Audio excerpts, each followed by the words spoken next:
حافظ زمان رضوی آفیشیل کی latest videos کو دیکھنے کے لیے چینل کو سبسکرائب کریں اور ساتھ والے بیل آئیکن کو لازمی پریس کریں۔ السلام علیکم ورحمۃ اللہ وبرکاتہ۔ میں حافظ زمان رضوی آج ہم ایک بہت ہی خوبصورت ٹاپک پر بات کریں گے۔ تمام دوستوں سے گزارش ہے کہ ویڈیو کو سکپ کیے بغیر توجہ کے ساتھ دیکھیے گا۔ لبیک لبیک لبیک یا رسول اللہ، تاجدار ختم نبوت، زندہ باد زندہ باد زندہ باد۔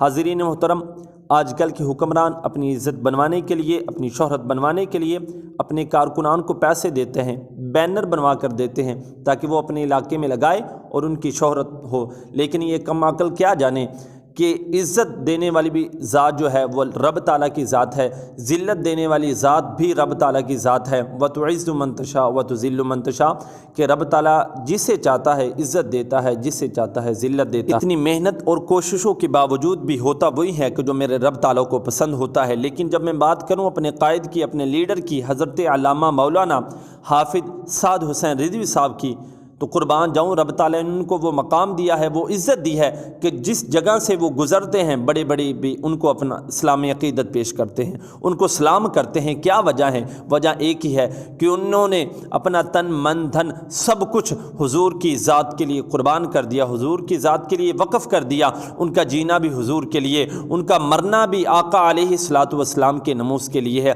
اگر میں اور آپ بھی اپنا جینا مرنا حضور کی ذات کے لیے کر دیں گے تو یقیناً رب تعالیٰ ہمیں بھی اس دنیا میں بھی عزتوں سے نوازے گا اور آخرت میں بھی عزتوں سے نوازے گا۔ آپ دیکھ لیجئے کہ انہوں نے فیصل آباد کے اندر چک نمبر 74 ریبے کے اندر آنا تھا، لیکن ہر دوست، ہر بھائی ان کو اسلامی عقیدت پیش کرنے کے لیے بینر بنوا رہا ہے ہر جگہ پر، اپنے علاقے پر، کہ ہمارے ضلع کے اندر وہ آ رہے ہیں۔ دیکھ لیں آپ اسکرین پر کہ مختلف اشتہارات، فلیکسیں جو ہیں دوستوں نے بنوائی ہیں۔ کیا وجہ ہے؟ ان کو خوش آمدید کہنے کے لیے، ان کو اسلامی عقیدت پیش کرنے کے لیے۔ یارو قائد ہو تو ایسا کہ دل کہے وہ دیکھو ہمارے قائد آ رہے ہیں۔ یارو دیکھو، آنا انہوں نے ایک چک کے اندر ہی تھا، لیکن ہر دوست انہوں نے اپنی فلیکس بنائی، اپنے علاقے کے اندر لگوائی۔ کیا وجہ تھی کہ یار میں اپنے قائد کو خوش آمدید کہوں، وہ ہمارے ضلع کے اندر آ رہے ہیں۔ کچھ لوگ تو وہ کہ جو انہوں نے چک کے اندر رہنے والے تھے انہوں نے فلیکس بنائی، اس کے علاوہ بھی جو اس کے ارد و گرد رہتے تھے اور جو ضلع کے اندر رہتے تھے ان دوستوں نے بھی فلیکس لگائی۔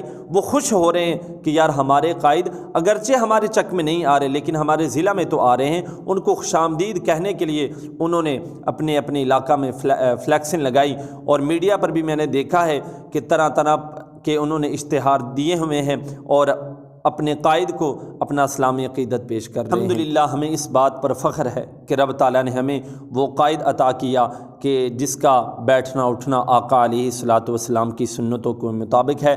رب تعالیٰ کی بارگاہ میں دعا ہے کہ یا میرے باری تعالیٰ ہمارے قائد جو مشن لے کر چلے ہیں، یا میرے باری تعالیٰ ان کو اس مشن کے اندر کامیابی و کامرانی عطا فرما۔ انشاءاللہ ملتے ہیں ایک نئی ویڈیو کے ساتھ۔ لبیک لبیک لبیک یا رسول اللہ، تاجدار ختم نبوت، زندہ باد زندہ باد زندہ باد۔